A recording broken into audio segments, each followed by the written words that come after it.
ओम गोरा पार्वती देवी नमः।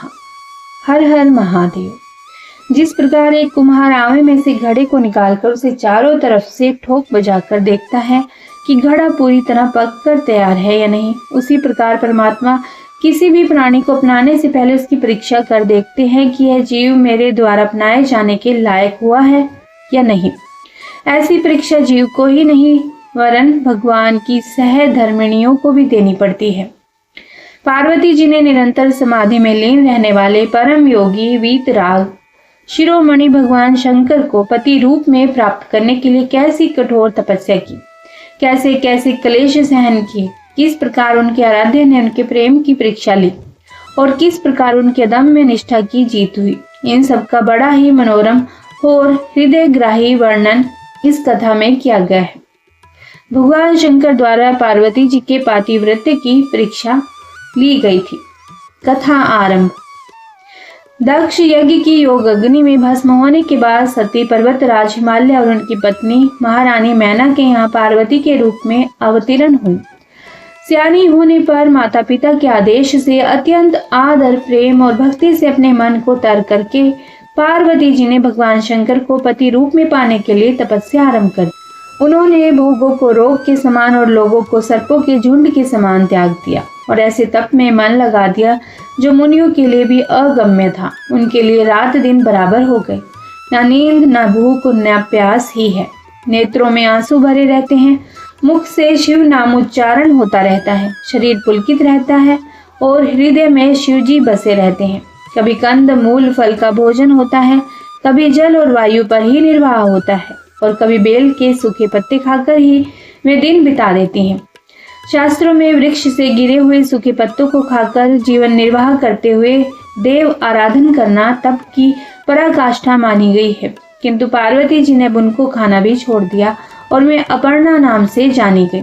माता मैना ने स्नेहवश होकर ऊ, जिसे वस और बेटी कहा जाता है, ऐसा कहा और माँ कहा, ऐसा तप न करो, इसका अर्थ है, यानी कि उन्होंने ऊ और माँ कहा, इससे उनका नाम उमा हो गया। देवताओं ने अनुकूल अवसर देखकर कामदेव को बुलाया। कामदेव जगत को जीत लेने के लिए अभिमान में अपनी साजो सामान सजाकर आया। कामदेव ने रसाल वृक्ष के पल्लवों में छिपकर शिवजी के वक्ष स्थल में बाण का संधान कर दिया। हृदय में विषम बाण चुभने से शिवजी की समाधि से जाग गए और उन्होंने समाधि तोड़ने वाले की ओर क्रोध भरी दृष्टि से देखा और देखते ही देखते कामदेव जलकर भस्म हो गया।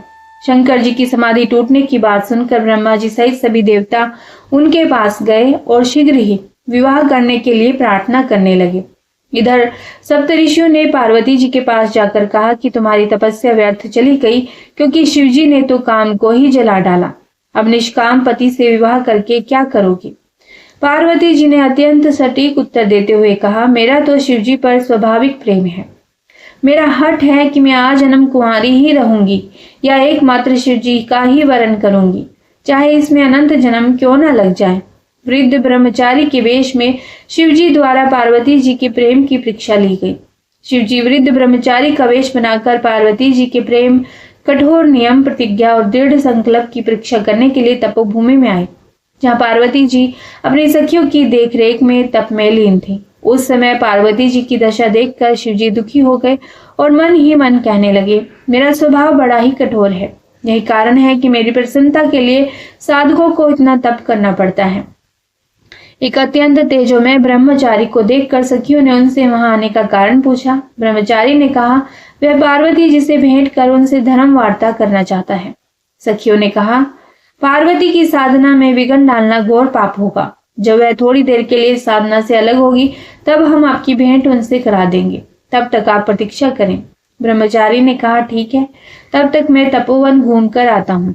ब्रह्मचारी जहाँ पार्वती जी ध्यान मगन थी उस स्थान के सामने एक सरोवर में जानबूझकर ब्रह्मचारी बालक का रूप धारण कर गिर पड़े और जोर जोर से चिल्लाने लगे, दौड़ो दौड़ो, मुझे बचाओ। इस कातर ध्वनि को सुनकर पार्वती जी का ध्यान टूट गया और वे सखियों के साथ उस सरोवर पर आ गई। उन्होंने अपना बायां हाथ ब्रह्मचारी को सरोवर से बाहर निकालने के लिए बढ़ाया, परंतु ब्रह्मचारी ने कहा, बायां हाथ तो अपवित्र माना जाता है, दोष युक्त भावना से की गई सहायता मुझे स्वीकार नहीं है। पार्वती जी ब्रह्मचारी को बचाना चाहती थी, परंतु उसके मना करने पर वे धर्म संकट में पड़ गए। उन्होंने ब्रह्मचारी से निवेदन किया, विप्रवर, मेरा दाहिना हाथ मेरा अपना नहीं है, यह तो मैं देव आदिदेव महादेव को अर्पित करने का संकल्प कर चुकी हूँ। उन्हीं की प्राप्ति के लिए मैं यह तप कर रही हूँ। अतः जो बात सच थी वह मैंने आपसे कह दी। ब्रह्मचारी ने कहा, देवी, यदि आप शिव जी के प्रति इतना प्रेम है तो मुझे मेरे प्रारब्ध पर छोड़ दीजिए, और यदि आप एक ब्राह्मण के प्राण बचाना चाहती हैं तो कृपया दाहिने हाथ से मुझे खींचकर इस सरोवर से बाहर निकाल कर मेरी रक्षा कीजिए। पार्वती जी कुछ देर सोचती रही, फिर ब्राह्मण के प्राणों की रक्षा को मनुष्य का सर्वोपरि कर्तव्य मानकर उन्होंने अपना दाहिना हाथ ब्रह्मचारी के हाथों में दे दिया और उसे सरोवर से बाहर निकाल लिया। ब्रह्मचारी की प्राण रक्षा तो हो गई, परंतु पर पुरुष को अपना दाहिना हाथ देकर पार्वती जी आत्म ग्लानि से भर गए। पर पुरुष के स्पर्श से अपने शरीर को दूषित मानकर उसके प्रायश्चित के लिए वे योग अग्नि में भस्म होने की तैयारी करने लगी। ब्रह्मचारी ने उनसे प्राण त्यागने का कारण पूछा। तब पार्वती जी ने उसे शिव जी के प्रति अपनी निष्ठा बताई। इस पर ब्रह्मचारी ने शिव जी की कटु आलोचना शुरू कर दी। जो शंकर, शशिकला, चंद्रमा की चिंता में रहते हैं, वे क्या तुम्हारा ध्यान रखेंगे? जिस समय में भूत पिशाच और प्रेतों की बारात सजा कर आएंगे तब तुम्हें पछताना पड़ेगा। ग्रंथि बंधन के समय अत्यंत सुंदर रेशमी वस्त्र को गज चरम के साथ जोड़ते हुए सखियां मुंह फेर कर हंसेंगी और कहेंगी कि अमृत के साथ विष घोलकर मिलाया जा रहा है। जरा सोचो तो सही, कहाँ तुम्हारा फूलों सा सुकुमार शरीर और त्रिभुवन को लुभाने वाला सौंदर्य, और कहाँ जटाधारी, चिता भस्म लेपनकारी, शमशान विहारी, त्रिनेत्र भूतपति महादेव। कहाँ तुम्हारे घर के देवता लोग, और कहाँ शिव के पास पार्षद भूत प्रेत। कहाँ तुम्हारे पिता के घर बजने वाले सुंदर बाजों की ध्वनि, और कहाँ उन महादेव के डमरू, सिंगी और गाल बजाने की ध्वनि। न महादेव के माँ बाप का पता है, न जाति का, न उनमें विद्या है और न शोच आचार ही। सदा अकेले रहने वाले विरागी रुंड मालाधारी शिव के साथ रहकर तुम क्या सुख पाओगी? पार्वती और अधिक शिव निंदा नहीं सह सकी और तमक कर बोली, मालूम होता है तुम शिव के विषय में कुछ भी नहीं जानते, इसी से मिथ्या प्रलाप कर रहे हो। शिव वस्तुतः निर्गुण करुणावश ही वे सगुण होते हैं। उन सगुण और निर्गुण उभयात्मक शिव की जाति कहाँ से होगी जो सबके आदि हैं? उनके माता पिता कौन होंगे? सृष्टि उनसे उत्पन्न होती है, अतः उनकी शक्ति का पता कौन लगा सकता है? वही अनादि अनंत नित्य निर्विकार अविनाशी सर्वशक्तिमान सनातन देव है। तुम कहते हो कि शिव विद्याहीन है। अरे ये सारी विद्याएं आई कहाँ से हैं? तुम मुझे शिव को छोड़कर किसी अन्य देवता का वरण करने को कहते हो। अरे इन देवताओं को जिन्हें तुम बड़ा समझते हो देवत्व प्राप्ति कहाँ से हुआ है? यह उन भोलेनाथ की कृपा का ही तो फल है। इंद्र आदि देवगण तो उनके दरवाजे पर ही स्तुति प्रार्थना करते रहते हैं और बिना उनके गणों की आज्ञा के अंदर घुसने का साहस नहीं कर सकते। तुम उन्हें अमंगल वेश कहते हो। जिस चिता भस्म की तुम निंदा करते हो, नृत्य के अंत में जब वह उनके श्री अंगों से झड़ती है, उस समय देवतागण उसे अपने मस्तक पर धारण करने के लिए लालायित होते हैं।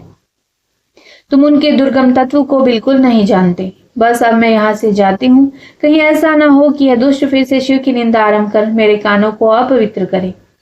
पार्वती जी के इन वचनों को सुनकर उनका सत्य, दृढ़ और पवित्र प्रेम जानकर बटुक वेशधारी शिव ज्यादा देर पार्वती जी से छिप न सके। पार्वती जी के रूप और अनुराग को देखकर शिव जी उनके वश में हो गए और पार्वती जी जिस रूप का ध्यान करती थी उसी रूप में भगवान शिव उनके सामने प्रकट हो गए और बोले, मैं तो केवल तुम्हारी परीक्षा कर रहा था, तुम्हारी तपस्या सफल हुई। हमको आज तक किसी ने कृतज्ञ नहीं बनाया, परंतु हे पार्वती, तुमने तो अपने तप और प्रेम से मुझे मोल ले लिया। तुम संसार समुद्र में स्त्रियों के बीच रतन सदृश उत्पन्न हुई हो। अब तुम जो कहो मैं इसी क्षण वही करूंगा। पार्वती जी ने शिव जी के पैरों में गिरकर कहा, यह शरीर तो जन्मदाता और पालक माता पिता का है। आप इनसे इसे दान स्वरूप मांग कर उनका सम्मान और आर्य संस्कृति की रक्षा करें। जिस प्रकार जन्म का दरिद्री पारसमणि को पा जाए और उसको साक्षात देखते हुए भी उसमें विश्वास न हो, उसी प्रकार पार्वती जी शिव जी को हृदय में धारण कर घर चली गई। अनादिकाल से गिरिराज किशोरी पार्वती एवं भगवान शिव हिंदू कन्याओं के परम आराध्य रहे हैं। जब से ये कन्याएं होश संभालती हैं तभी से मन अभिलाषित वर की प्राप्ति के लिए गौरी पूजन किया करती हैं। हर हर महादेव।